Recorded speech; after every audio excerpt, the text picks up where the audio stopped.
اللہ کے محبوب علیہ الصلوۃ والسلام نے فرمایا کہ الا اخبرکم باہل الجنہ،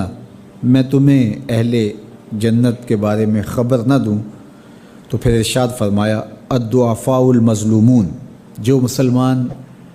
کمزور ہیں، ظلم و ستم سہتے ہیں، تو آقا کریم نے فرمایا کہ وہ اہل جنت ہیں۔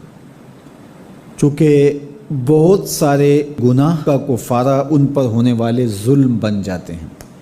اہل ایمان کو دنیا میں جو تکلیفیں پہنچتی ہیں تو ان تکلیفوں کے بدلے میں ان کو اجر دیا جاتا ہے، حتیٰ کہ جو اہل ایمان کے پاؤں میں کانٹا بھی چبھتا ہے اللہ اس کی بھی ان کو جزا عطا کرتا ہے۔ اور ایک حدیث پاک میں آتا ہے کہ اہل بلا کو جو قیامت کے دن اجر و صلہ عطا کیا جائے گا تو لوگ آرزو کریں گے کاش کہ ہماری کھال اور ہمارا جسم لوہے کی کینچیوں سے کاٹ دیا گیا ہوتا، تو آج جو صلہ اس کا حشر کے روز دیا جا رہا ہے۔ تو حالات میں بعض اوقات اس طرح کی صورت بن جاتی ہے کہ یا آپ ظالم بنیں یا آپ مظلوم بنیں، تو اس وقت مظلوم بننے کو اختیار کر لیجئے گا، ظالم کبھی بھی نہ بنیے گا، چونکہ ظالم کا ٹھکانہ آتش دوزخ ہے اور مظلوم کی جگہ اللہ کی جنت ہے۔ پھر فرمایا الا اخبرکم بخیارکم، میں تمہیں خبر نہ دوں جو تم میں سب سے زیادہ بہتر ہیں؟ تو پھر جھولیاں پھیل گئیں، تو فرمایا تم میں سے سب سے اچھے وہ ہیں کہ جو اچھے اخلاق کے حامل ہیں، جن کا خلق اچھا ہے، جن کے رویے خوبصورت ہیں۔ اور پھر آقا کریم علیہ السلام نے فرمایا الا انبئکم بشرارکم، میں تم میں سے جو شریر ترین لوگ ہیں ان کی خبر دوں،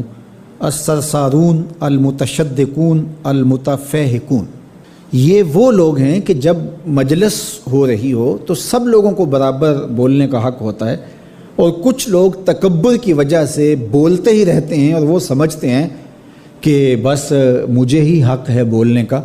اور وہ کسی کو موقع نہیں دیتے، اور کوئی بولے تو پھر اس کی بات کاٹ کے بولنے لگ جاتے ہیں۔ المتشدقون المتفہقون، یہاں وہ لوگ مراد ہیں کہ جو خام خواہ کا تکلف کرتے ہیں اور زبان کو بل دے دے کے اور منہ بگاڑ بگاڑ کے مشکل لفظ بول کے اصطلاحات بول کے لوگوں پر اپنے علم کا رعب جمانے کے لیے کہ میں بڑا بلیغ ہوں اور بڑا فصیح ہوں، اور اسی طرح کچھ لوگوں کو یہ بڑا ہوتا ہے کہ وہ فرنگی زبانیں جانتے ہیں، تو وہ عام دیہاتی لوگوں کے ساتھ بھی گفتگو کریں تو وہ مشکل سے مشکل الفاظ بولتے ہیں، جبکہ وہ بیچارے تو سادی زبان سمجھنے سے بھی قاصر ہوتے ہیں۔ تو یہ کوئی دانش مندی نہیں ہوتی کہ آپ جو ہے وہ بھاری بھرکم الفاظ بول کر کسی کے اوپر جو ہے وہ رعب جما رہے ہوں، تو یہ بات نہیں ہوتی۔ جب بات کریں آپ تو جس طرح کے لوگ ہوں اس طرح کی بات کی جائے اور اس طرح کی مثالیں ان کو دی جائیں۔ قرآن مجید میں اللہ تعالیٰ نے فرمایا کہ وہ اس بات پہ شرم نہیں اللہ کرتا کہ وہ تمہیں مچھر کی مثال دے۔ مچھر کی مثال دے کر کے اگر تمہاری بات سمجھ میں آتی ہے،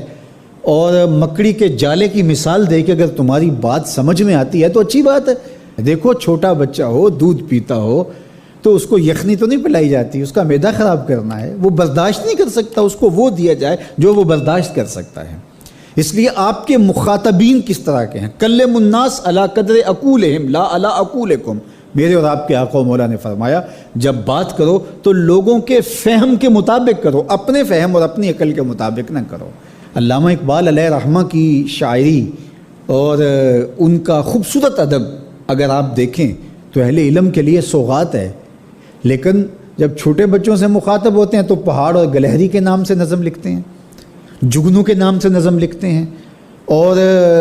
بکری کے نام سے نظم لکھتے ہیں، تو یہ ان کے مزاج کے مطابق بات ہوتی ہے۔ تو یہ حسن ہوتا ہے، اصل فصاحت ہے ہی یہ ہے کہ کس سے کس طرح بات کرنی ہے۔ تو میرے اور آپ کے آقا و مولا نے فرمایا کہ یہ شریر لوگ ہوتے ہیں۔